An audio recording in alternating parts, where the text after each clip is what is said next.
የመጀመሪያ 3 ወር ውስጥ ሰውነትሽ ምን እያደረገ እንደሆነ ታውቂያለሽ? አንቺ እርጉዝ ነሽ ወይስ ደግሞ ለማርገዝ እያሰብሽ ነው?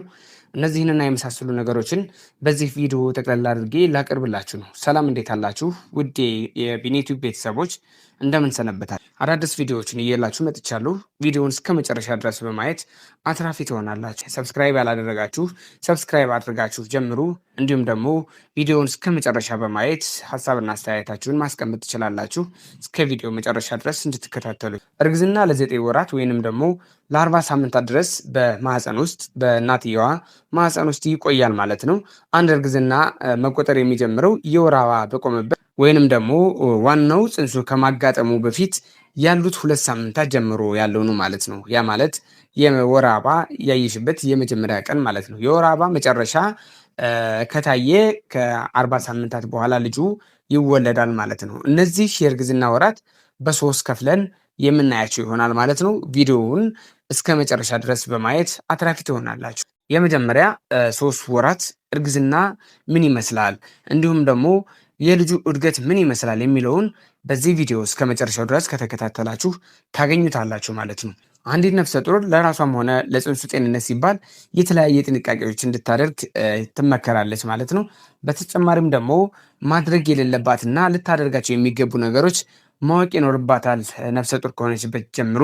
ስለዚህ ማወቅ ያለባት ዋና ዋና ነጥቦችም በእነዚህ 3 ወራት ውስጥ ለይቼ አቀርብላችኋለሁ ማለት ነው። በመጀመሪያ ወራት ልታደርጋቸው የሚገቡ የተለያየ ክትባቶችን ልትወስድ ትችላለች። ለምሳሌ የመንጋጋ ቆልፍ ክትባትን መከተብ ለሚወለደው ሕፃን በመንጋጋ ቆልፍ በሽታ እንዳይያዝ ይረዳዋል ማለት ነው። በተመጣጠነ ምግብ አመጋገብ እና ለምሳሌ እንደ ወተት፣ እንቁላል፣ ስጋ፣ አሳ፣ ለውዝ፣ ባቂላ፣ አትክልትና ፍራፍሬዎችን መመገብ የእናትየዋን የሰውነት እንዲጠነክርና ጤናማ አካላዊ እድገት እንዲኖረው ያደርጋል ማለት ነው። እንዲሁም ከዛ በተጨማሪ የአባላት ዘር በሽታዎችን ምርመራ ማድረግ እንዲሁም ደግሞ የተለያዩ የእናትየዋንና የሚወለደውን የህፃኑን ጤና ለሚጠብቁ ክትባቶችን መውሰድ ግዴታ ይኖርባታል ማለት ነው። ከዛ መካከል በመጀመሪያው ወር ላይ ወይም በመጀመሪያው ሳምንት ላይ የኤችአይቪ ምርመራ ማድረግ ይኖርባታል። ነፍሰ ጡር እናቶች ከኤችአይቪ በደሟ ካለ ሕክምና ክትትል ድጋፍ በማድረግ ጤናዋን መጠበቅ እንድትችል ትሆናለች ማለት ነው። እንዲሁም ደግሞ ቫይረሱ ወደ ልጁ የመተላለፍ እድሉ ለመቀነስ ክትትል ማድረግ ይኖርባታል ማለት ነው። በተጨማሪም አዮዲን ያለበት ምግብን መመገብ ይኖርባታል።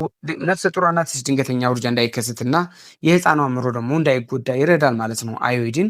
ስለዚህ በእርግዝና ወቅት ስፖርታዊ እንቅስቃሴዎችን ማድረግ በጣም ጥሩ ነገር ነው እና ሁሌ የሚደረግ እንቅስቃሴን ለአጥንቶችና ለጡንቻ እድገት ጠቃሚ ስለሚሆን እነዚህን ማድረግ ይኖርባታል ማለት ነው አንዲት ነፍሰ ጡር እናት። ስለዚህ ይህ እንግዲህ የእርግዝና የመጀመሪያ ደረጃ ነው ማለት ነው። ጽንሱ በማህፀን ውስጥ መጣመር ይጀምራል ማለት ነው። የመጀመሪያው ሳምንት እርግዝና ከአንደኛው እስከ 4ኛው ሳምንት ወይንም ደግሞ የመጀመሪያ ወር እርግዝና ላይ ማለት ነው። ስለዚህ በዛ ሰዓት እርግዝና ጽንሱ ወደ ማህፀን በመጣበቅ ወይንም ደግሞ ወደ ማህፀን እየተዋሃደ በሄደ ቁጥር የተለያዩ ምልክቶችን ታያለች። በዛ መካከል እንደ ድካም፣ የወር አበባ ማቆም፣ ትንሽ ማቅለሽለሽ ስሜቶች፣ አንዳንድ ሴቶች ላይ ደግሞ ላይታይም ይችላል እነዚህ ምልክቶች። እነዚህ አይነት ነገሮችን ሊከሰትባት ይችላል ማለት ነው። ስለዚህ አንዲት ነፍሰ ጡር መፀነሷን ካወቀች ጀምሮ ማድረግ የሌለባት ነገሮችን ልንገራችሁ። የመጀመሪያው አለማጨስ ነው። ማጨስ በፍጹም የተከለከለ ነው። በሚያጨሱ ሰዎች አካባቢም አለመሆንና አልኮል አለመጠጣት ይኖርባታል ማለት ነው። በሚያጨሱ ሰዎች መካከል መቀመጥ በጣም ትልቅ ጉዳት አለው ለህፃኑም ለእናቲቱም ጤንነትና ከሚያጨሱ ሰዎች መራቅ ይኖርባችኋል። እንዲሁም አልኮል መጠጣትም ለህፃኑ ጤንነት ወይንም ደግሞ ለአይምሮ እድገቱም መጥፎ ጠባሳ ስለሚያሳድርበት ይህንን በፍጹም ማድረግ የሌለባችሁም። ሌላኛው ሊጎዳ የሚችል የእርግዝና የመጀመሪያ ወር ላይ መድኃኒት ያለ ሐኪም ትዕዛዝ መውሰድ ነው። እናቶች በፍጹም መድኃኒትን በሐኪም ትዕዛዝ ከተሰጣች መድኃኒት ውጭ ያሉ መድኃኒቶችን መውሰድ የለባችሁም ማለት ነው። የጽንሱን ጤንነት ሊጎዳ ስለሚችል በእርግዝና ውስጥ እየተወሰዱ ያሉ ወይንም ደግሞ ሲወሰዱ የነበሩ መድኃኒቶችን ከሐኪም ቀደም ብሎ ማማከር ይኖርባችኋል ማለት ነው። ሐኪም ያላዘዙ መድኃኒትን መውሰድ የለባችሁም። ከወሰዳችሁም ለውርጃና ለሞት ሊዳርግ ይችላል ማለት ነው። ሌላኛው ምክር በሙቅ ውሃ ለረጅም ሰዓት አለመታጠብ ነው። ሳሙና ባዝ አለመግባት ሙቅ ውሃ የሞላበትን ገንዳ ውስጥ አለመቆየት እነዚህ ይመከራሉ ማለት ነው። ይህ ማድረግ ደግሞ የሰውነት ሙቀትን ከፍ ስለሚያደርግ የፅንሱን መቋረጥ ሊያስከትል ይችላል ማለት ነው።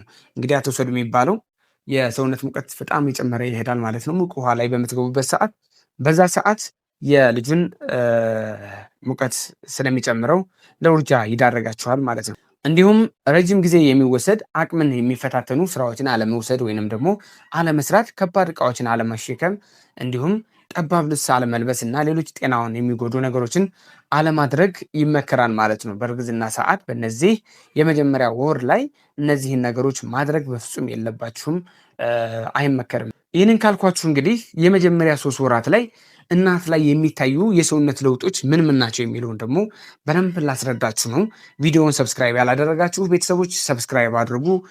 የመጀመሪያ 3 ወራት የእርግዝና ሁኔታና የልጁ እድገት ምን ይመስላል የሚለውን በስፋት እያስረዳኋችሁ። በእርግዝና ጊዜ የመጀመሪያ 3 ወራት ማስመለስና ማቅለሽለሽ በብዛት ሊያጋጥሙ ይችላሉ። እንግዲህ ይህ ደግሞ የምግብ ፍላጎት ምርጫ የተለየ ሊሆን ይችላል። በዚህም ጊዜ የቤተሰብ እርዳታና ክትትል ደግሞ ስለሚያስፈልግ ባልየው ወይንም ደግሞ የትዳር አጋሯ የፍቅር ጓደኛዋ ከጎኗ ሆኖ ላይለያት ይመከራል ማለት ነው። ስለዚህ ይህን ማድረግ ይጠይቃል። እናትነት በጣም ከባድ ነገር ነው። ሆርሞን ለውጦች ይኖራሉ። በዚህ ውስብስብ ጊዜ የትዳር አጋር ወይንም ደግሞ ቤተሰብ ከጎናችሁ ሊለይ አይፈለግም። እንግዲህ ጤናማ የሚባለውን እርግዝና ተከትሎ በሴቷ ሰውነት ላይ የሚፈጠር የሆርሞን ለውጥ ሊኖር ይችላል። በርካታ ሴቶች ላይ የሚከሰተው አምሮት ወይንም ደግሞ የምግብ ፍላጎት መጨመር፣ የምግብ ፍላጎት ማጣት፣ ይህ እንግዲህ ከሆርሞን መላየት ወይንም ደግሞ ከሆርሞን መዛባት ጋር ከአዲስ ሆርሞን መቀበል ጋር ተያይዞ የሚመጡ ነገሮች ናቸው። የሆርሞን ለውጡ ከነፍስ ስርዓት ሂደት ጋር በተያያዘ የምግብ ፍላጎት ምርጫ ላይ ለውጥ ሊፈጥር ይችላል ማለት ነው። ስለዚህ ነፍሰ ጡሯ የምትመገበው ምግብ በሆዷ ላይ ያዘችው ጽንስ ጭምር በጣም ወሳኝ ነገር ነው ማለት ነው። ስለዚህ ስትመገቡ የምትመገቡት ነገር የህፃኑን ጤንነት የሚጠቅም የህፃኑን ጤንነት ደግሞ አእምሯዊ እድገትን የሚጨምር መሆኑን ተገንዝባችሁ መመገብ ይኖርባችኋል ማለት ነው። ይህንን ካልኩኝ የመጀመሪያ 3 ወራት ላይ እርግዝና ወራት ላይ በጤና ተቋማት የሚደረግላችሁ አገልግሎትም ምን ምን እንደሆነ ላስረዳችሁ። ስለዚህ ከዚህ ቀደም የእርግዝና ጋር ተያይዞ ያጋጠመ ችግር ካለ በጤና ተቋም ምርመራ ይደረግላችኋል ማለት ነው። ለምሳሌ ተከታታይ ውርጃ ካለ እንዲሁም ደግሞ የተለያዩ በሽታዎች ካሉ የእርግዝና ምርመራ ይደረግላችኋል። በዛ ምርመራ ላይ ለህፃኑን ሊጎዱ የሚችሉ ነገሮች ካሉ ይታከማሉ። እንዲሁም ደግሞ ጥንቃቄ የሚያስፈልጋቸው ህክምናዎች ካሉ በህክምና ላይ ምርመራ ይደረግላችኋል ማለት ነው። ሁለተኛው የደም አይነት ለማወቅ የሚደረግ የደም ምርመራ ነው። እንግዲህ የደም ማነስ ሊሆን ይችላል፣ ምርመራ ሊደረግ ይችላል። በዚህ መካከል እንግዲህ የደም አይነታችሁን ማወቅ ከፍተኛ ጥቅም አለው። ለምሳሌ ሾተ ላይ የሚባለውን ህክምና ምርመራ የምታውቁት የደም ምርመራ በምታደርጉበት ሰዓት ነው።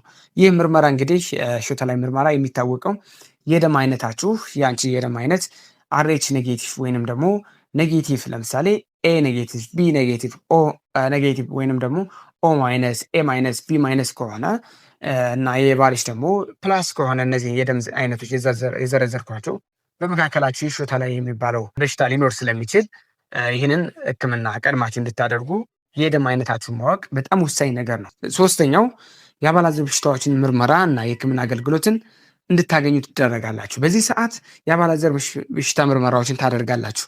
የአባላዘር በሽታ ካለባት አንዲት ሴት በፅንሱ ላይ የሚያደርሰው ጉዳት ስለሚኖር ቅድመ ምርመራ በማድረግ እንዲሁም ደግሞ ምርመራ ተደርጎ አደጋ ከማድረሱ በፊት ህክምና አገልግሎት እንድታገኝ ትሆኛለች ማለት ነው። እንዲሁም የስኳርና የፕሮቲን መጠን ለመለካት የሽንት ምርመራ ይደረግላችኋል ማለት ነው። በተጨማሪም እናቲቱ ከዚህ ቀደም የማጅራት ገትር ክትባት ወይንም ደግሞ ቲዲ የሚባለው ካልወሰደች ክትባት እንድትወስድ ትደረጋለች። እንግዲህ በዚህ ቪዲዮ ላይ በዚህ ትምህርት ላይ አንዳንድ ነገሮችን አስረድቻችኋለሁ። በተለይም ደግሞ የመጀመሪያ ወር ላይ የእናቲቱ ድካም ስሜት ይሰማታል፣ የወር አበባ መቆም ይኖራል፣ ማቅለሽለሽ እና እንዲሁም የተለያዩ ስሜቶች፣ ሽንት ቶሎ ቶሎ መሽናት ስሜቶች ሊኖሩ ይችላሉ። ከመጀመሪያው ሳምንት እስከ 4ኛው ሳምንት አንድ ወር ውስጥ ማለት ነው። እንዲሁም ደግሞ ሁለተኛ ወር ላይ ከ5 እስከ 8 ሳምንታት ላይ ከሁለተኛ ወር ላይ የፅንሱ እድገት እያደገ የሚሄድበት ነው ማለት ነው። በዚህም ወር ላይ የተለያዩ ማቅለሽለሾች ሞርኒንግ ሲክነስ ማለት ነው። ጠዋት ላይ የማቅለሽለሽ ስሜት ታያለች። ሽታ ማጣትን፣ ሽታ ማስጠላትን፣ የተለያዩ ሽታዎች ያስጠሏታል። የምግብ ሽታም እንዲሁም ደግሞ ሌላም ሽታዎች ሊያስጠሏት ይችላሉ። የድካም ስሜት ይኖራል። የጡት ህመም ይኖራል፣ እንዲሁም ደግሞ የልብ መምታት ይጀምራል ማለት ነው። ይህ የሚታየው እስከ 2ኛው ወር ላይ ነው። እንግዲህ 3ኛ ወር ላይ ደግሞ ይህ ወር በጣም አስፈላጊ ወር ተብሎ የሚገመተው ነው ማለት ነው። ጽንሱ አካላትን መፍጠር የሚጀምርበት ወር ነው ማለት ነው። በዚህም ወር በተመሳሳይ ማቅለሽለሽ፣ በዚህ ወር ደግሞ ማቅለሽለሽ እየቀነሰ ይሄዳል። ሆድ ደግሞ ትንሽ እየታየ ይሄዳል። ሆዳችሁ እየነፋ ይሄድባል። እንዲሁም ደግሞ የስሜት ለውጦች ይኖራሉ ማለት ነው። በዚህ ወር እንግዲህ 3ኛ ወር ላይ አደጋዎች እየቀነሱ ይሄዳሉ። ከላይ ያያቸዋቸው ምልክቶች እየቀነሱ እየጠፉ የሚሄዱበት ወር ነው ማለት ነው 3ኛ ወር ላይ። ይህንን ካልኳችሁ በእነዚህ 3 ወራቶች ውስጥ ማድረግ ያለባችሁ ምክርን ደግሞ ልምከራችሁ ተመልካቾቼ።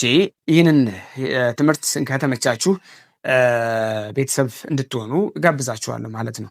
በእነዚህ 3 ወራት ውስጥ ማድረግ ያለብሽ አንደኛ ጤናማ የምግብ አመጋገብ ስርዓት ሊኖርሽ ይገባል ማለት ነው። ከህክምና ክትትል ስታደርጊ እነዚህ ምክሮች ትመከሪያለሽ ማለት ነው። 2ኛ ፎሊክ አሲድ መውሰድ ይኖርብሻል በእነዚህ 3 ወር ውስጥ። 4ኛ አልኮልና ሲጋራ በፍጹም መጠቀም የለብሽም። 5ኛ ዶክተርን ማማከር ግድ ነው ማለት ነው። በእነዚህ ወራቶች ውስጥ ክትትል እያደረግሽ የሚሰማሽን ነገር በሙሉ ከዶክተርሽ ጋር እየተገናኘሽ ማማከር ይኖርብሻል ማለት ነው።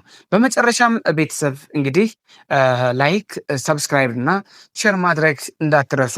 እኔንም ታገዙኛላችሁ እንደ አዳዲስ መረጃ እንዲደርሳችሁ ሰብስክራይብ ማድረጉን እንዳትረሱ እላችኋለሁ።